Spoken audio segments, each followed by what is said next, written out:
Boa noite.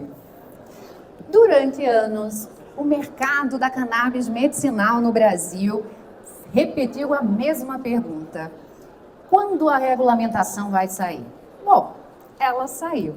As RDCs 2012, 2013, 2014, 2015, 2017, enfim, saíram. E eis que agora eu acho que é hora de mudarmos essa pergunta completamente. Por quê? Porque chegamos à conclusão que a regulamentação em si não resolve todo o problema desse mercado.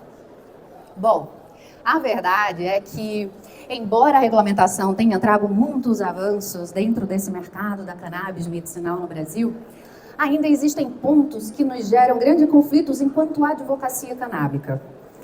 E, bom, é exatamente sobre isso, nesse momento pós-regulamentação, que eu venho trazer a minha fala. Eu me chamo Carla Coutinho, sou advogada, especializada, apaixonada e em um relacionamento explosivo com o direito canábico desde 2017. E durante essa jornada eu pude acompanhar de perto um movimento que eu considero muito interessante. Foi a advocacia, através do judiciário, que empurrou o Brasil para a regulamentação.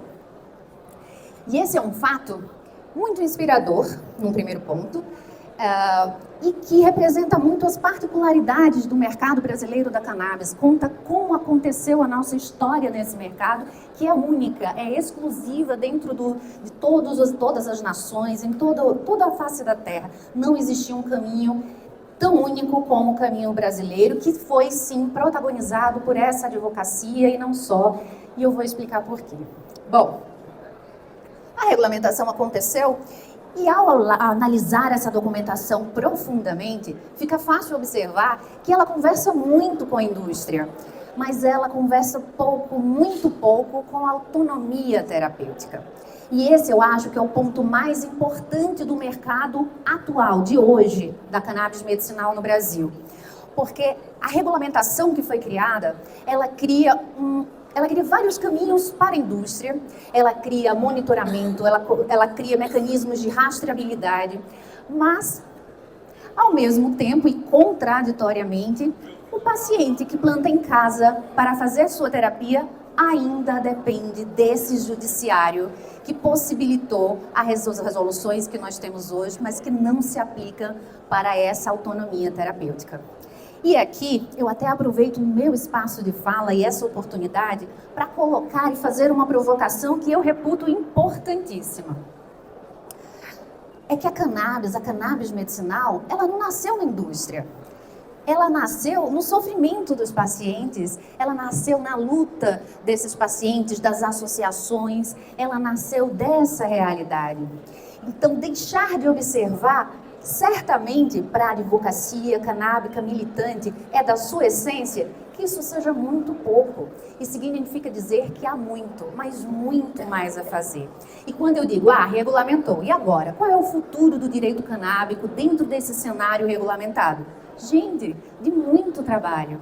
A regulamentação só aconteceu porque a advocacia pressionou, o STJ pressionou, os pacientes pressionaram, as associações, houve uma comoção social para que isso fosse acontecer. Dependeu também de médicas, de médicos que ousaram prescrever cannabis, dependeu também de advogadas e advogados que ousaram judicializar. E assim a gente criou precedentes, a gente abriu espaço para debates como esse, mas isso foi através de passos lentos, consistentes e de muita conscientização, de muito bate-papo em grandes espaços, seja em pequenos espaços. Então eu compreendo que nesse momento agora, e isso é o que talvez ninguém te fala sobre o futuro da advocacia canábica no Brasil, é que ainda somos muito e cada vez mais importantes, porque a gente não está buscando mais apenas o acesso ao medicamento. A gente quer mais direitos, a gente quer inclusão, a gente precisa de reparações históricas, nós desejamos desenvolvimento econômico sustentável, nós queremos terapias, autonomia, a liberdade de buscar a sua terapia, de fazê-la da forma que quer. Nós ainda temos muita luta para construir o que sonhamos dentro desse mercado da cannabis medicinal no Brasil. E assim, encaminhando para uma conclusão, uma fala minha que é muito mais uma convocação para a advocacia. Eu falo especialmente aqui para os advogados e para as advogadas, mas não só. O movimento associativo ele é muito especial nessa construção do mercado canábico brasileiro. Não à toa, a gente tem centenas de associações que estão efetivamente promovendo a saúde, independentemente da regulamentação. Que bom que ela veio, mas isso está acontecendo. E eu acho extraordinário que, apesar das resoluções já existirem, as associações continuam ocupando um lugar absurdamente essencial, né? Especialmente quando a gente está falando de um mercado de acesso econômico, de acolhimento, de informação, quando a gente está falando de inclusão, quando a gente está falando de democratização real do acesso. Bom, eu também não sou a dona da verdade. Eu também tenho muitos sonhos ainda a serem realizados profissionalmente em relação ao cannabis, o direito à cannabis e essa militância que eu faço com tanto amor. E para encerrar, eu gostaria de dizer que os desafios ainda são muitos, mas a construção desse mercado de cannabis medicinal da forma que desejamos ainda depende de muitas iniciativas como essas, depende ainda de muita coragem, de muita médica, de muito médico, de todos os profissionais, ainda aqueles que não tenham uma formação universitária, mas que caminham para essa conscientização e para a propagação desse conhecimento. Esse é o trabalho da advocacia nessa construção e nesse avanço que eu considero o nosso desafio civilizatório, que é construir esse mercado da forma que ele merece, que ele precisa. E é esse o nosso trabalho, esse é o meu trabalho, esse é o meu sonho profissional realizado. Muito obrigada, gente.